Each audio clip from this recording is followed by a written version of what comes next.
என் ஊரில் இருக்கிற பெண்களை காமிக்கிறேன், ஆடு காமிக்கிறேன், மாடு காமிக்கிறேன், எல்லாரையும் காமிக்கிறேன். அப்போ ஊரில் இருக்கிற ஜாதியும் காமிச்சா தானே அது ஒரு ஊர்வம் முழுமை அடையும்.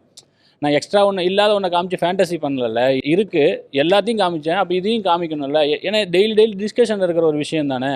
நம்ம ஊருக்கு போனால் ஒரு 10 நாள் நான் ஊரில் இருந்தேன்னா கண்டிப்பாக ஒரு 2 நாள் இதை பற்றி ஏதோ சம்மந்தமாக ஒரு விஷயம் பேப்பர்லேயோ இல்லை தெருவுலையோ இல்லை எங்கேயோ கேட்போம்ல. ஸோ அதை கொண்டுட்டு வரணுங்கிறது தான். கான்வர்சேஷனுக்குள்ளே கொண்டுட்டு வரணும். நான் அதுக்காக இல்லாததை பேச போகிறது கிடையாதுங்கிற இதுதான். நம்ம என்ன மாதிரி உலகத்தில் இருக்கோம், இந்த 2 கேரக்டர் என்ன மாதிரியான உலகத்தில் இருக்குதுன்னு காமிக்கிறதுக்கும் அதுக்காக தான் வச்சேனே தவிர, அது நான் சொல்லணும், நான் ஒன்று சொல்கிறேன் பார் அப்படின்னு எனக்கு சத்தியமாக ஒரு இன்டென்ஷன் கிடையாது. எல்லாம் இன்ஸ்டிங்க்டில் போனது தான். அன்பாக இருக்கட்டும், கெத்தாக இருக்கட்டும். பாதிக்கப்பட்டவங்களுக்கு எப்பயுமே ஒன்ஸ் ஒரு அடி வாங்கினா அந்த கோவம் தான் வாத்தியார் பையன், காலனி வாத்தியார் பையனான்னு கேட்கும்போது வாத்தியார் பையங்கிறது. அவன் அப்படி தான் இருப்பான். அவன்கிட்ட போயிட்டு நீங்கள் சாதியை சாதாரணமாக கடந்து போக முடியாது இல்லையா? ஸோ இதை நம்ம சொல்லணும். ஆனால் அதை சொல்லியே ஆகணுங்கிற கட்டாயமும் எனக்கு எதுவுமே இல்லை.